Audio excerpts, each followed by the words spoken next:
தினம் ஒரு தகவலில் இன்று குடும்பத்தாரின் அன்பே தலை சிறந்த அன்பு. நமக்கு வெளியில எவ்வளோ மதிப்பு இருக்குங்கிறத விட நம்ம குடும்பத்தில் இருக்கிற மதிப்பு தான் நம்ம வாழ்க்கையிலேருந்து நம்மளை அடுத்த நிலைக்கு எடுத்துட்டு போகும்.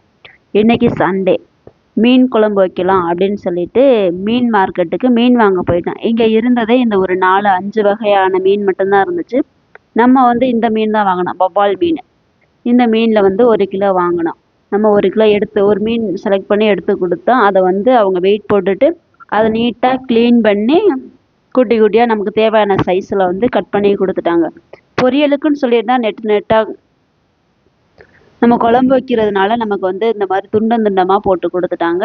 போட்டு அழகாக பேக் பண்ணி 2 கவர் போட்டு நம்ம கையில் கொடுத்துட்டாங்க. நம்மளும் மீனை வாங்கிக்கிட்டு வீட்டுக்கு தேவையான தக்காளி வெங்காயம் எல்லாத்தையும் கட் பண்ணி வச்சாச்சு. இந்த தட்டில் இருக்கிறது எல்லாமே ஃபஸ்ட்டு பச்சையாகவே நம்ம மிக்சியில் கிரைண்ட் பண்ணிக்குவோம், அடித்து வச்சுக்குவோம்.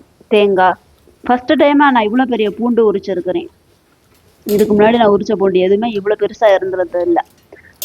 ஒரு தேங்காய் ஒரு மூடியை விட்டு திருவிட்டு 2 பச்சை மிளகாய், ஒரு 2 தக்காளி, இதுகளை போட்டு நல்லா மிக்சியில் போட்டு நல்லா நல்ல பேஸ்ட் மாதிரி கிரைண்ட் பண்ணி இதெல்லாம் தாளிக்கிறதுக்கு தேவையான பொருட்கள்.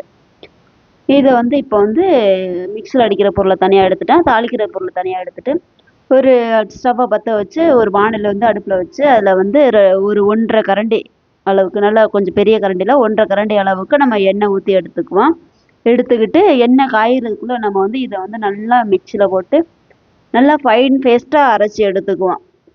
அது ஒரு 2 நிமிஷம் இது பண்ண நம்ம மிக்சியில் போட்டோம்னாவே அது நல்லா, நம்ம எல்லாமே ரொம்ப சாஃப்டான பொருள் தானே போட்டிருக்கோம், ஒன்றும் ஹார்டான பொருள் கிடையாது. அது நல்லாவே இந்த அளவுக்கு நல்லா பேஸ்ட்டாக அரைச்சிருச்சு. இது மட்டும் கிடையாது, இதில் இன்னும் கொஞ்சம் பொருள் ஆட் பண்ண போகிறோம். இப்போ தாளிப்பு போட்டுக்குவோம். வெந்தயமும் சோம்பும், இது 2 தான் மீன் குழம்புக்கு மெயினாக தாளிப்பு ஐட்டம் அப்படின்னு எடுத்துக்கிட்டோம்னாவே இந்த வெந்தயமும் சோம்பும் தான்.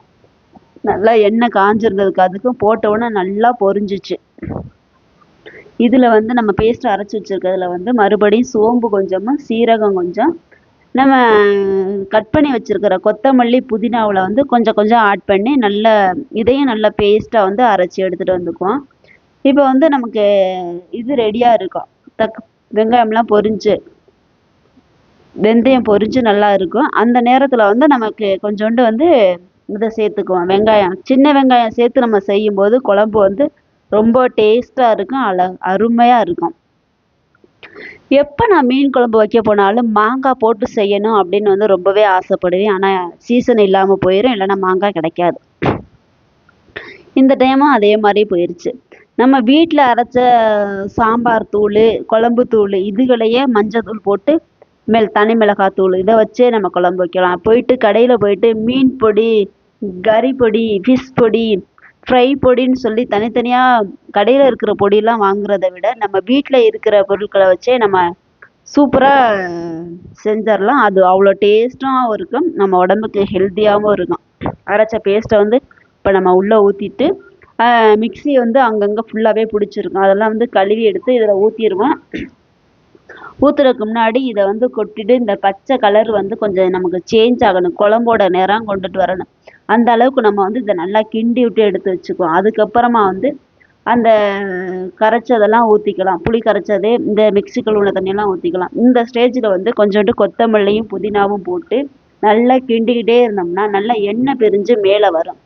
அந்த ஸ்டேஜில் நம்ம புளி கரைச்சி அதை ஊற்றிடுவோம். புளியை கரைச்சி ஊற்றி நல்லா அது ஒரு 4-5 நிமிஷத்துக்கு மேலே கொதிக்க விட்டோம் அப்படின்னா நல்லா கொதித்து எண்ணெயெல்லாம் பிரிஞ்சு மேலே வந்துடும். நம்ம உப்பு இந்த தூள் போடும்போதே உப்பு போட்டிருக்கிறோம். மீன்லேயும் தனியாக உப்பு போட்டு கழுவி இருக்கிற உப்பு மஞ்சள் தூள்லாம் போட்டு நமக்கு போதுமான அளவு பார்த்துக்கிட்டு அதுக்கப்புறமா உப்பு போட்டுக்கலாம். இப்போதைக்கு நல்லா இப்போதைக்கு போட்டிருக்கிற உப்பே போதும் இந்த மீனுக்கு. மீனை எப்பயுமே எடுத்தோன்னே உள்ளே எடுத்து கொட்டிடக்கூடாது. இந்த மாதிரி ஒரு பீஸாக எடுத்து தண்ணி இல்லாமல் நல்லா டைட்டாக புழிஞ்சிட்டு உள்ளே போடணும். போட்டு நீங்கள் பாருங்கள், நல்லா சூப்பராக எண்ணெய் பிரிஞ்சு சூப்பராக வந்துருக்குது.